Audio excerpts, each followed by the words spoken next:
जय हिंद दोस्तों। आज हम लोग समझेंगे बिजनेस अकाउंट से रिलेटेड कि हम लोगों को बिजनेस में अकाउंट्स को कैसे रखना है, कैसे मैनेज करना है, कैसे उसको अच्छे से चलाना है। क्योंकि देखिए, बिजनेस का सबसे मेन चीज़ होता है अकाउंट्स।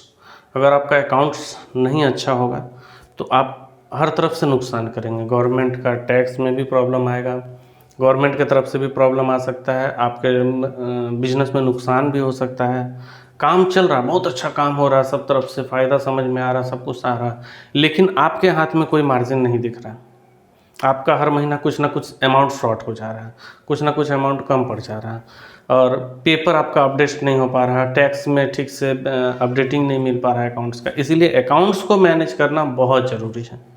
तो मैं आपको अकाउंट्स के बारे में कुछ बता देता हूँ कि अकाउंट्स को कैसे चलाना चाहिए। सबसे पहले आपका जो सीए है वो जिम्मेदार और भरोसेमंद होना चाहिए। आपका सीए आपको फंसा सकता है, आपका सीए आपको बचा सकता है। इसीलिए कोशिश करिए आपका सीए ऐसा हो जिस पर आप अच्छे से आंख बंद करके भरोसा कर सकते हैं। लेकिन आंख बंद नहीं करना, उनको लगे कि आप आंख बंद करके भरोसा करते हैं। आंख बंद करके भरोसा मत करिए, क्योंकि मेरे एक सीए थे, बहुत ही खास थे। खास मतलब कि मैंने उनसे अच्छा इंसान तो दुनिया में कोई हो ही नहीं सकता है। और लास्ट में जब दिए ना तो अच्छे से दे दिए। करीब करीब मेरा 10 लाख तक का नुकसान करवा दिए, चुटकी बजा के। अपना फीस भी लिए, सब चीज़ लिए, उसके बाद इतने का नुकसान करवा दिए। तो सीए से भी बच करके रहना है। तो कब कहाँ आपको नुकसान करवा देंगे, कहाँ फंसा देंगे, कुछ गारंटी नहीं है। तो सीए पर भरोसेमंद सीए होना चाहिए, जिसको काम आता है उसी को अपना बिजनेस संभालने के लिए दीजिए। जिससे काम को अच्छी तरह से जानकारी नहीं, जिसके पास अनुभव नहीं है। आप बहुत लोग आएंगे आपके पास, ये बहुत मिल जाएगा। बहुत लोग आएंगे आपके पास, भैया मुझे दे दीजिए, मुझे आता है, देखिए ऐसा एक्सपीरियंस हो, सब कुछ नहीं। जो बड़ा बिजनेस करता है, जिसका हर जगह से अनुभव है, जिसका रिकॉर्ड अच्छा है, जिसका मार्केट में अच्छा नाम है, साफ सुथरा छवि है, उनको आप अपना सीए के लिए रख सकते हैं। नहीं तो बहुत नुकसान करेंगे। सीए को अच्छा रखिए, सीए पर ध्यान देना बहुत ज़रूरी है। सीए की तरफ हमेशा आपका आंख खुला होना चाहिए। दूसरा, जो हमारा जो स्टाफ होगा अकाउंट्स का, जिसे जो ऑफिस में काम करेगा, वो तो मान लीजिए अलग हो गया। अब हमारे ऑफिस में जो अकाउंट्स दिखेगा, हिसाब किताब का काम दिखेगा, वो जिम्मेदार, भरोसेमंद और अच्छा इंसान होना चाहिए।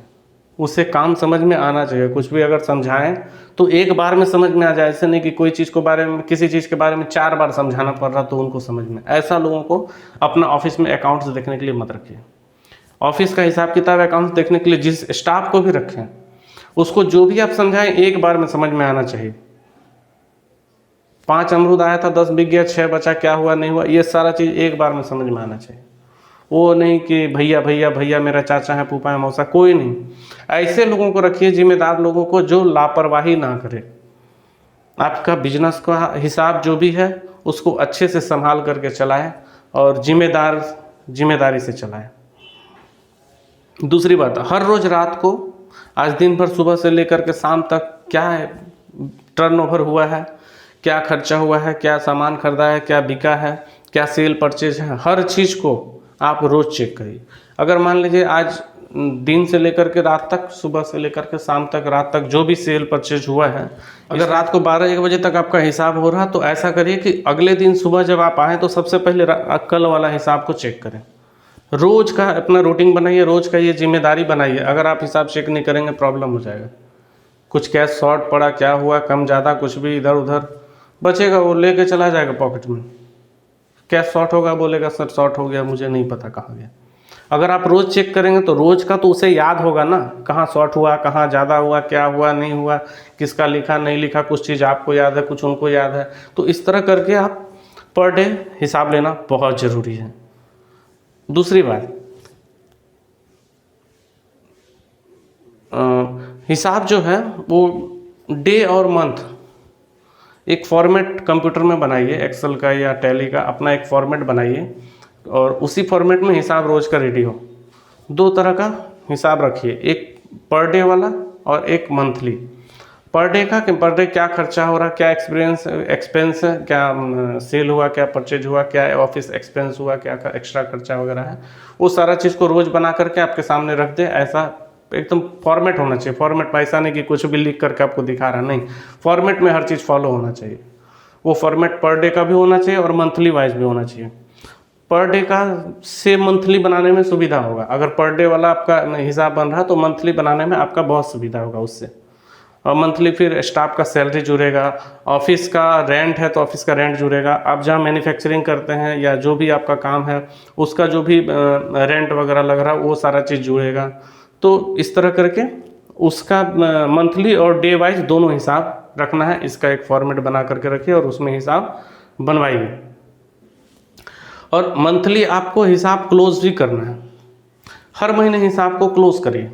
बिजनेस क्लोज नहीं करना है, हिसाब को क्लोज करना है। अब हिसाब को कैसे क्लोज करेंगे? सेल कितना हुआ, वही जो फॉर्मेट बना मंथली वाला फॉर्मेट में ही क्लोज रहेगा।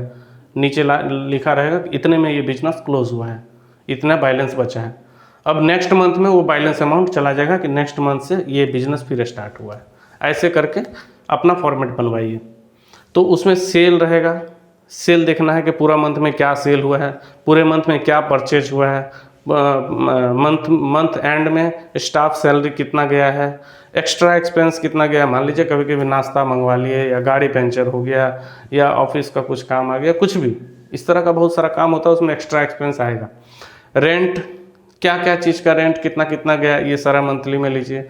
उसके बाद आपका मार्जिन अमाउंट, आपका मार्जिन क्या निकला वो अपना अमाउंट ले लीजिए। इस तरह करके अपना हिसाब को मैनेज करिए और अपना बिजनेस को इसी तरह करके अगर सजा करके इस तरह से अकाउंट्स को अगर मैनेज करवाएंगे तो प्रॉब्लम कभी नहीं आएगा। और सीए पर ध्यान रखना बहुत ज़रूरी है। सीए हमेशा अच्छा रखिए। स्टाफ तो थोड़ा आगे पीछे होगा तो, लेकिन देखिए कैश का लेन देन है ना, जहाँ पैसे के लेन देन होता है वहाँ लोग थोड़ा सा अप डाउन करने का कोशिश करते हैं, थोड़ा हाथ मारने का कोशिश करते हैं कि भाई 2-4-500 हमारा भी खर्चा निकल जाए।